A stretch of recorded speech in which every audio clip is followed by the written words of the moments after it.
So I think that there is an effort with urgency to meet the requests that the TNC is making.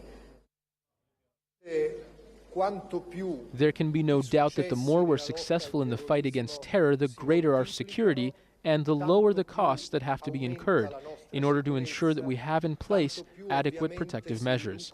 Italy and our friends in the United States have always stated firmly that the fight against terror is waged to ensure the security of our respective countries, Europe and the United States.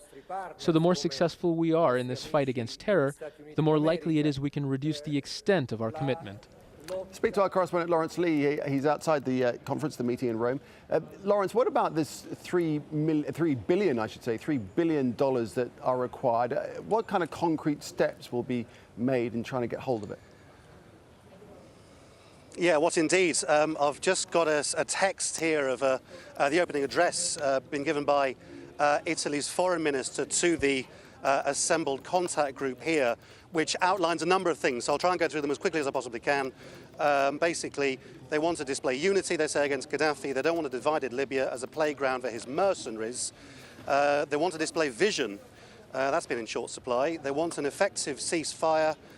They want to give more power to the United Nations Special Envoy to act as the one and only interlocutor in all this. But on the issue of money, which has been a lot of talk of, they are announcing today the establishment of a special fund called the Temporary Financial Mechanism that will permit funds to be channeled effectively to the Transitional National Council based in Benghazi. So what they've done, which is what I was saying earlier on, is that they've now found a way in which to organise a channel through which money can go to the opposition. But there is no talk in this as to, first of all, how much money there'd be, where the money would come from, or when it would actually arrive. And so on all of these things, what you can see is a sort of an idea of sequencing, or a roadmap, as they would call it, from how to get from here to there. But in the meantime, it's a lot of the detail that still seems to be missing. Big sums, of course, clearly being talked about. How desperate is the Transitional Council for money, or why do they need that much cash?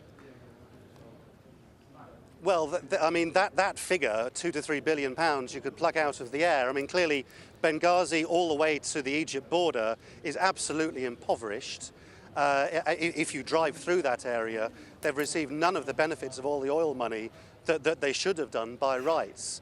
And they say that they need all this money to pay people like public servants, open schools back up again, pay for hospital treatment, infrastructural things, all the sort of thing that you need for a functioning civil society. They don't say that they need it for weapons, but you can be absolutely sure that they would like to use it on weapons, particularly given that the West doesn't really want to arm them at the moment. And so it is an awful lot of money. And certainly when you listen to those soundbites of people like Clinton or Frattini, at the moment, they absolutely don't want to commit to giving them anything like that much money. And I guess as far as the Transitional Council are concerned, all this could be a further step towards the legitimization of the Council. Yes, and indeed in this statement, Frattini, remember Italy, along with France, Qatar and I think Kuwait, are the only countries to have formally recognised Benghazi as the legitimate voice of the Libyan people. And in this, Mr Frattini says it would be quite helpful for them if more partners would consider establishing bilateral relations with the TNC in Benghazi. So they do want other countries to take the same step. Turkey, I would add just as a final point, is critical in this. Remember, they've now closed down their embassy in Tripoli after having years and years of very close ties with Gaddafi.